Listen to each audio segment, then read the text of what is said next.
Hello, and welcome to Bite-Sized Cinema. Today, we're looking into a 2021 action horror movie, Blood Red Sky, also known as Transatlantic 473. This is a Netflix-released movie which combines elements from movies like Train to Busan and Daybreakers. And while falling flat on some aspects, it was far from disappointing and was one of the more tasteful Netflix releases in recent years.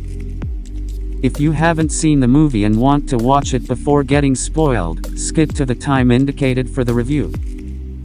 Now without further ado, let's get on with the movie.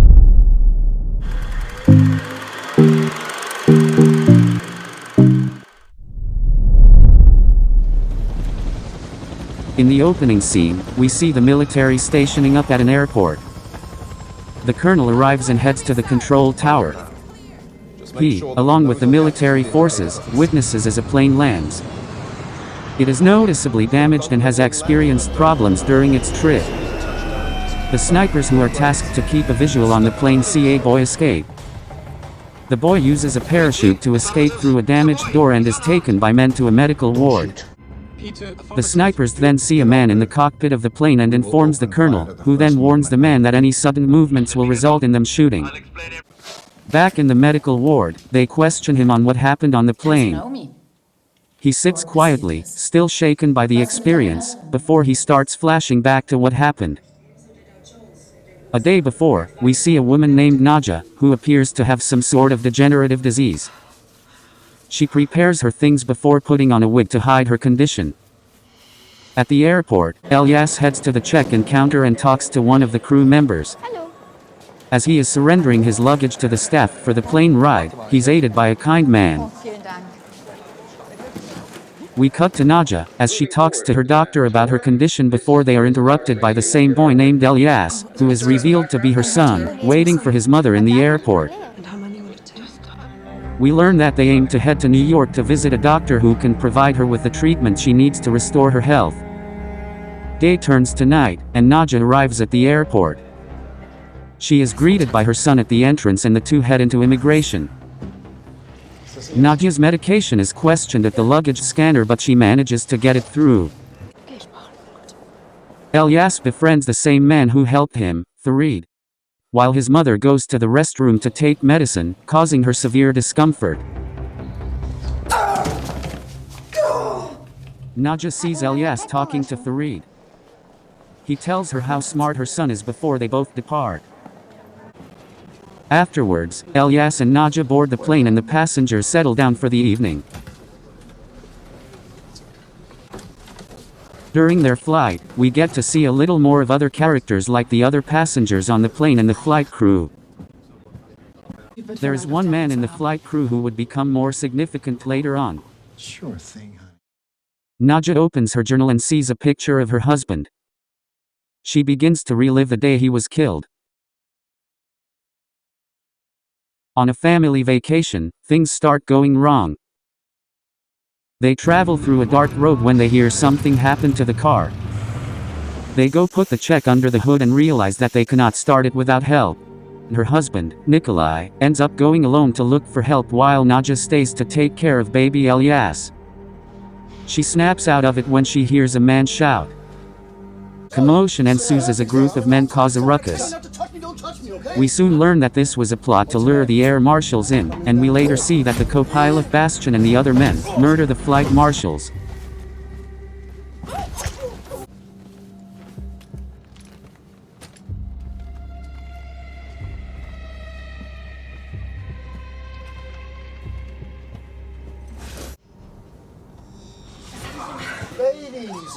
They show their true colors to the passengers, which causes a small panic in the plane. They sabotage the black box, preventing the plane from being tracked on radar, and begin their master plan of hijacking the plane. The men, with the help of their accomplice, the co-pilot, get into the cockpit. With the pilot poisoned, the co-pilot and hijackers throw him down to the lower area of the plane. Their leader, Berg, then makes an announcement to the passengers that he and his men are now in control of the plane and expect everyone to stay put until a ransom is paid. They're told to put their hands on the seats in front of them and lower their heads, and everyone complies. The passengers start to get a little on edge with the hostage taking, including Nadja. Elias pulls up a manual and finds out that there's a compartment in the back of the plane to hide in. Nadja is reluctant at the idea, but Elias makes a run for it. Nadja tries to follow, but they are caught.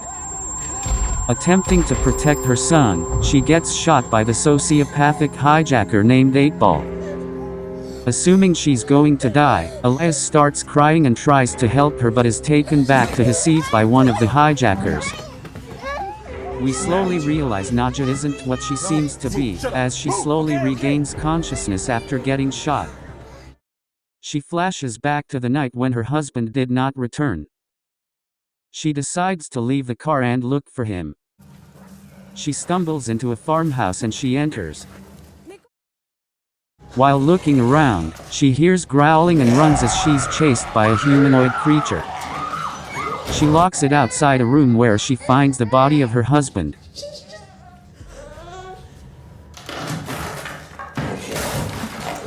The creature tries to find another way in, but Nadja holds it off. It manages to bite Nadja before being burned to death by the sunrise. She soon realizes it was a vampire. Waking up, she crawls away slowly. Back in the plane, the hijackers begin the second stage of their plan, forcing Farid and some of the other men to record a statement that makes it appear the plane has been seized by terrorists for a suicide attack, knowing it will then be shot down. One of the hijackers goes down to the cargo hold of the plane to make explosives. Nadja manages to a different part of the cargo hold, and removes the contacts and dentures that conceal her mutated eyes and fangs before killing and feeding on a dog. The hijacker catches her in the act and she attacks and kills him. She drinks his blood, which fully transforms her into the next stage of her vampiric form before heading up to the passenger area of the plane. She finds Elias, and with the help of Farid and another passenger, they manage to get control of the plane. In the cockpit, Elias removes her glasses and realizes she drank blood, but she reassures him. The hijackers find the dead body in the cargo hold and find blood leading up to the passenger area. Where is she? They head up and see Elias gone, realizing Nadja is still alive. Berg tries to take back control of the cockpit by using hostages to force them out. He kills one and gets a young girl as the next hostage. Nadja, unable to bear what's happening, comes out and attacks Berg, biting him. She chases the other men away. Berg starts to shake, transforming into a vampire as well. She stabs him with a knife before this happens. 8-Ball searches Nadja's belongings and finds her medications and journal. He reads its contents and informs the others. The hijackers, realizing what they're dealing with, task 8-Ball with killing Nadja. The fuck you been smoking, huh? Let's give her some. As Nadja tries to use the vampire suppressants, she starts flashing back again. Nadja, now a vampire, is shown struggling to adapt to her new lifestyle, and to care for the young Elias. She decides to go back to the farmhouse for answers. She enters and finds strange vials and research papers before realizing she's being watched. She turns around and sees an old vampire. He informs her that he was formulating a cure. Things start to turn when he points a gun at her, blaming her for the death of his son, the vampire that she encountered before. She snaps back to the present before passing out. Elias, seeing the hijackers approaching, tries to save her. She wakes up and attacks 8-Ball, but he subdues her with UV light before extracting some of her blood. But, just as he is about to stake her, Elias gets Bird's gun and points it at him. He tries to get it back, but Elias ends up shooting a window which depressurizes the plane. The man in the cockpit is unable to get the oxygen mask while holding the door closed. He suffocates and the hijackers take back the cockpit and restore the pressure by lowering the plane's altitude. 8-Ball flees into the cargo hold and locks himself in a car. Nadja follows and tries to get to him, but he injects himself with Nadia's blood. She pokes a hole through the windshield, pours alcohol and tries to set him on fire. Staring at the fire, she starts flashing back. We see that she overpowers the older vampire and kills him. She takes all the vampire suppressants before leaving.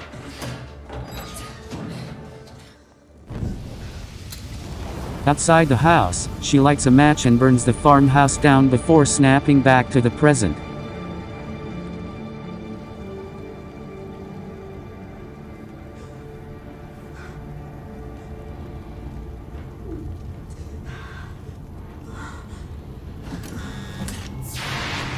Just as he's burning, the extinguishing system kicks in and it fails to fully destroy him. Soon enough, the other hijackers, with the exception of Bastion, find the body of 8-Ball, thinking he's dead. They are then ambushed and killed by a vampiric 8-Ball.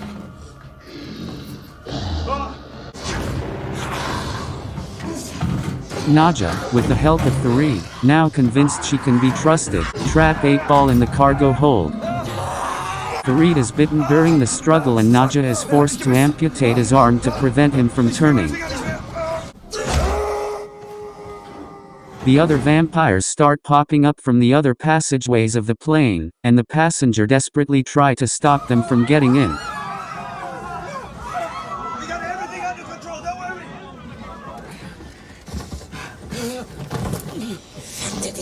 Bastion informs Nadja that the plane doesn't have enough fuel to reach New York, and that they must land soon or crash. The passengers begin losing hope at this point, knowing how dire their situation really is.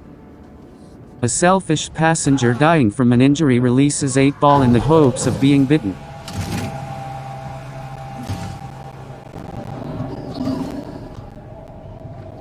Instead, he kills him and proceeds to turn most of the other passengers into vampires. Nadja, knowing that they will escape if the plane lands, decides to sacrifice herself by using the hijackers' explosives to kill them. Elias stops her and goes himself.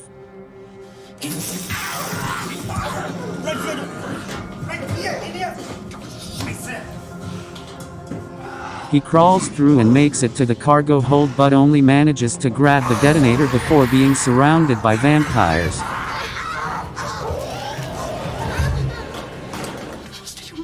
Nadja makes Fareed promise to look after him before killing and feeding on Bastion. She charges towards the cargo hold, passing all the vampire passengers. She attacks 8-Ball and they begin fighting.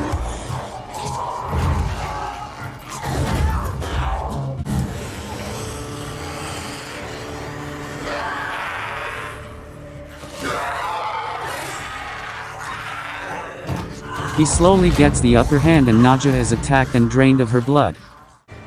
Just as he goes for Elias, he detonates an explosive, blowing open a door. Using the last of her strength, she pushes 8-Ball out but he manages to hang on. Fareed, seeing this, steers the plane into the path of the morning sun, causing 8-Ball to burn and fall to his death.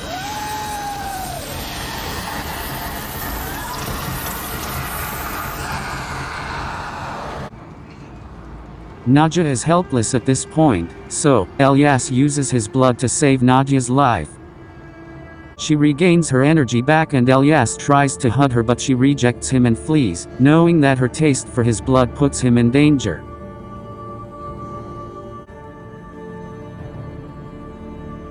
The heartbroken boy stares as his mother falls deeper into the darkness.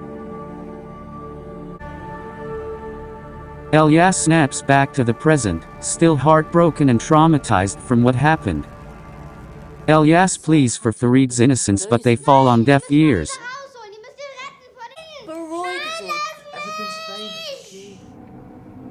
Farid also pleads but is met with gunfire.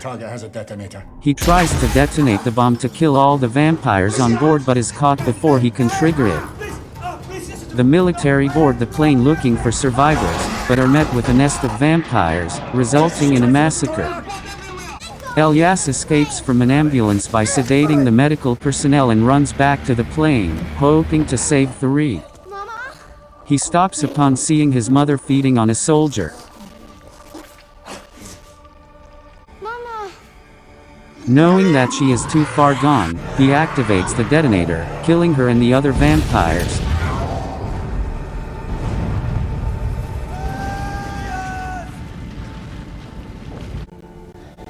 Farid is released from custody and hugs Elias as the camera slowly pulls away.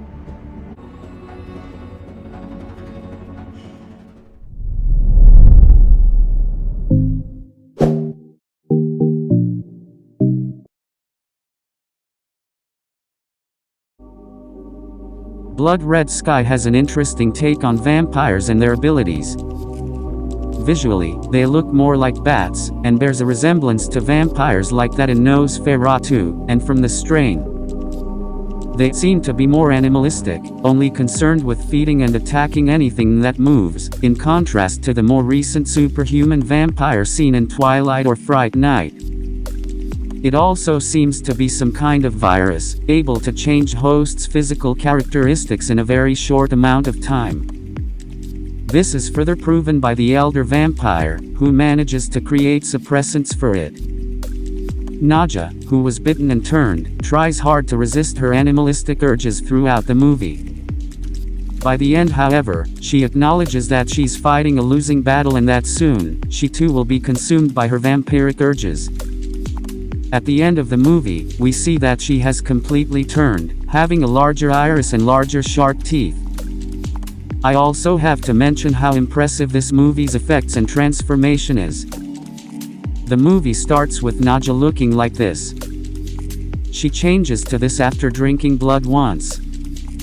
This is the next form, and her final form appears briefly before getting blown up. A lot of the effects for the vampires was practically done, which was amazing to look at. The digital effects were also great and matched well with the practical effects. This is one of the high points of the movie along with its cinematography. Some of the shots are just amazing to look at. The scene of her burning the house, for example, really highlights the skill of the director of photography Yoshi Heimrath has. The heart of the movie lies with the relationship between Elias and Naja, the two main protagonists of the movie. We have Naja, who has been a vampire since the infancy of Elias, and Elias, who knows of this and is not afraid of his mother's nature. Naja goes further and further into the darkness to attain the power needed to save her son.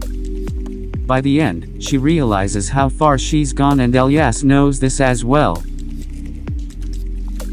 This is the central story of the movie and makes you question how far you will go to protect those you hold dear.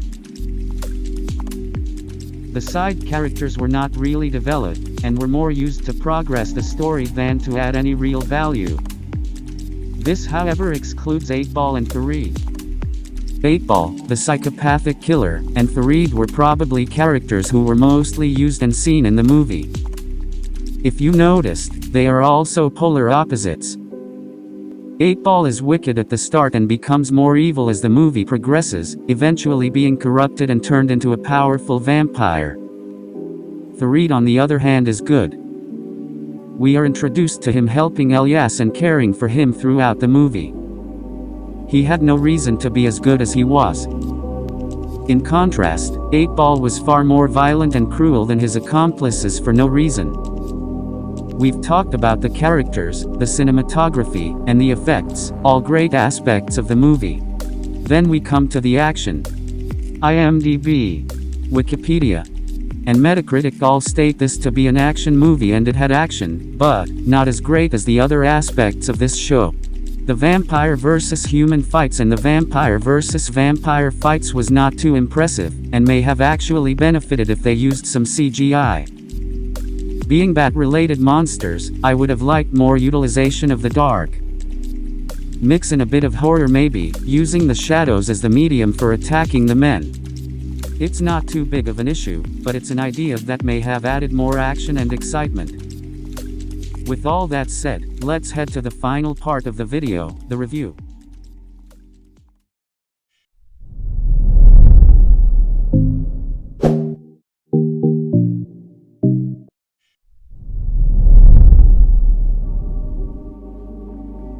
Blood Red Sky was not too well received by a lot of people, with reasons like the movie being too predictable, or the movie feeling too cheap. I don't agree with that. The movie had a cheaper feel than standard AAA movies, which should come as no surprise. It's a Netflix-released movie. This movie is competent enough and provides enough excitement to keep one entertained throughout the show. Creativity, plot, pacing, characters, cinematography, and entertainment value. In the aspect of creativity, this movie gets a 5 out of 10.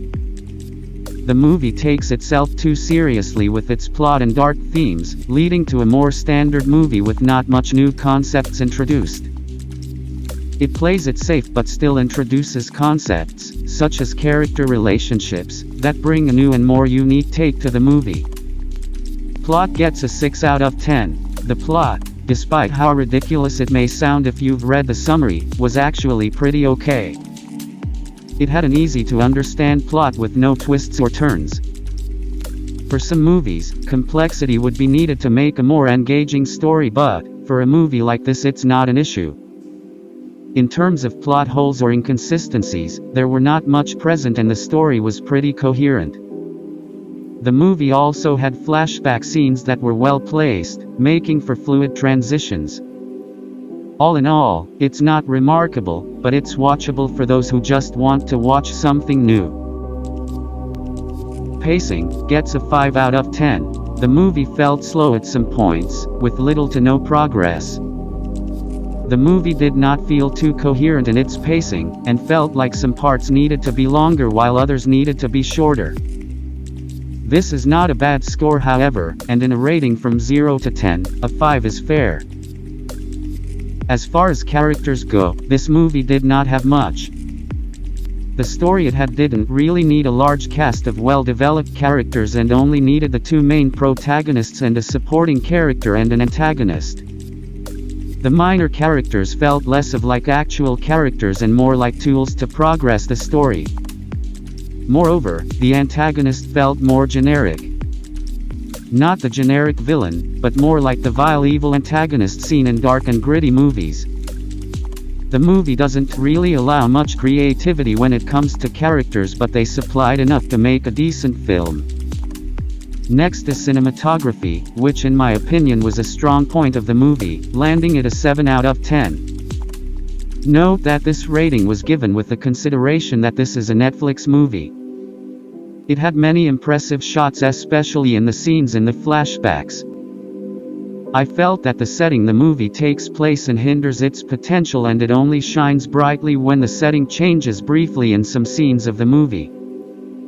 They did a good job in making a mundane setting more appealing, though with the exclusion of some dark and shaky scenes. Blood Red entertainment value also gets a 7 out of 10. There are a lot of movies out there that aren't as interesting. These are movies I normally watch while doing something else. This movie, however, had my full attention, and despite its seemingly wacky premise, the movie came out decently. As a fan of horror, the movie used a good formula of story and creature usage to make it stand out more. Will it be a memorable film? Probably not. But it does enough to entertain you if you decide to try watching it, landing it a total score of 6 over 10. This is the end of the video. like, subscribe, and ring the bell to be notified of new videos. Leave a comment of the next movie you'd want explained. This is Bite-Sized Cinema, and see you next time.